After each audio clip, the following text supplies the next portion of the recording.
pay to play is a term that is used a lot, maybe here on the Strip at the 500 seat venue clubs. But pay to play, it's basically pay to play would be if a band paid $400 to come play here and they didn't show up with anybody. I mean, there are bands that do that. They pay $400 or $500 to come play here. That's not what we ask from our bands. We ask them to buy your tickets from us and then go out on the street and sell your tickets and turn around and make a couple $100 for the band. But also it gives them the power to meet the people on the street, and it's not like you're just, we're playing the Roxy, come down and hoping people show up. You actually have to go out there as a band and do groundwork and hand-to-hand combat and hand these people a ticket and get their money, and they see you and they see in your eyes that you're hungry, and so the pay-to-play thing, some people think it's a bad thing. I actually personally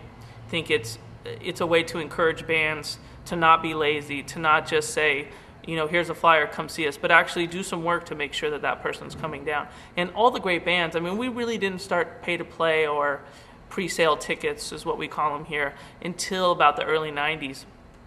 And bands like System of a Down, first night they played here, they did pay-to-play. Second night they did pay-to-play. And then the third night they got $200 from us. And then the next time they got $500. And then before we knew it, they were selling it out.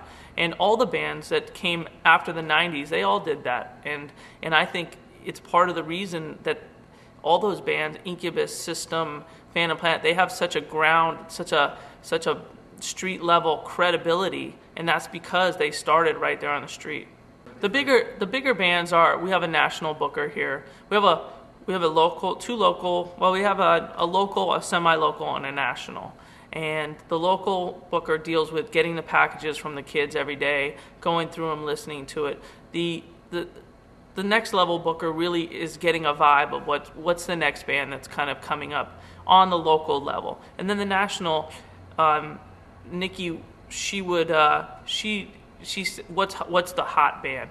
What's the band in 2 months that's going to be, their record's coming out and they're going to be number one, or who's the hot song on the radio, or that's really her job, and we're paying those artists to come here and play.